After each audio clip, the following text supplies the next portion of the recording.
Assalamualaikum warahmatullahi wabarakatuh. Saya Neni Ratmaningsi sebagai dosen pengampu mata kuliah pendidikan Pancasila akan menyampaikan materi tentang Pancasila sebagai sistem filsafat.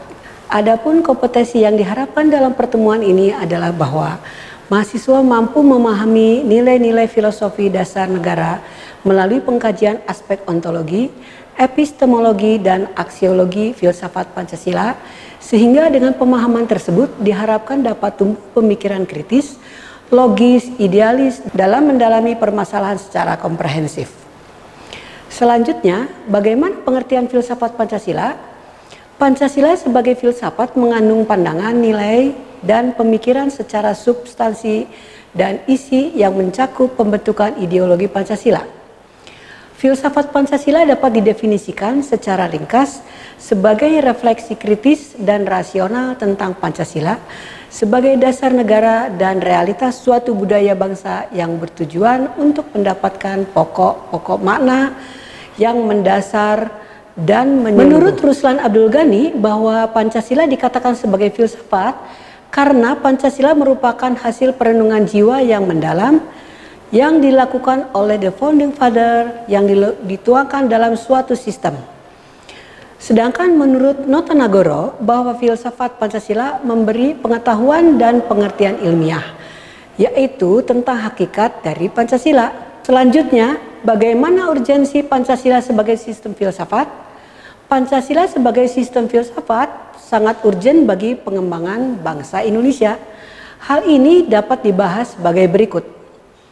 Pertama, Pancasila sebagai sistem filsafat dapat menciptakan dan membangun alam pemikiran bangsa Indonesia yang memiliki akar nilai dan jati diri budaya bangsa Indonesia. Sehingga Pancasila sebagai ideologi bangsa memiliki karakteristik yang berbeda dengan ideologi bangsa lain. Kedua, Pancasila sebagai sistem filsafat secara mendasar diletakkan dalam jiwa bangsa Indonesia agar dapat memajukan harga diri dan martabat bangsa Indonesia sebagai bangsa yang merdeka baik secara material maupun spiritual. Ketiga, Pancasila sebagai filsafat dapat menjadi dasar acuan menghadapi tantangan dan dinamika global serta revolusi industri yang dapat melunturkan semangat kebangsaan, cinta tanah air, nasionalisme, dan nilai-nilai luhur ideologi. Keempat, Pancasila sebagai sistem filsafat dapat menjadi penopang yang kuat sebagai way of life untuk menjadi pedoman hidup yang mengatur tata cara berpikir dan bertingkah laku secara seimbang dan harmonis. Hal ini berperan untuk menangkal tingkah laku amoral dan lemahnya mental seseorang. Sekarang akan kita bahas tentang landasan filsafat Pancasila.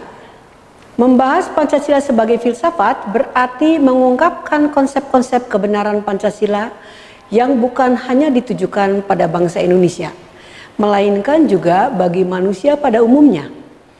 Landasan filsafat Pancasila menyelidiki tentang ontologis, epistemologis, dan aksiologis. Secara ontologis, penyelidikan Pancasila sebagai filsafat dimaksudkan sebagai upaya untuk mengetahui hakikat dasar dari sila-sila Pancasila.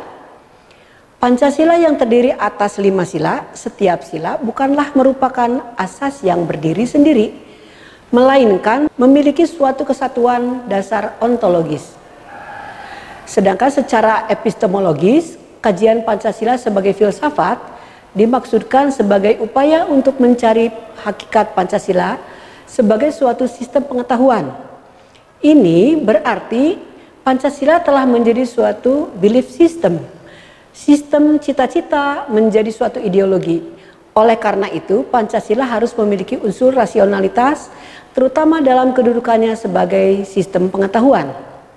Pancasila secara aksiologi dapat kita kaji dalam Ipolexos Budhan Kanas, yaitu Pancasila sebagai sistem ideologi, sistem politik, sistem ekonomi, sistem sosial budaya, dan sebagai sistem pertahanan keamanan nasional. Demikian materi dari saya. Assalamualaikum warahmatullahi wabarakatuh.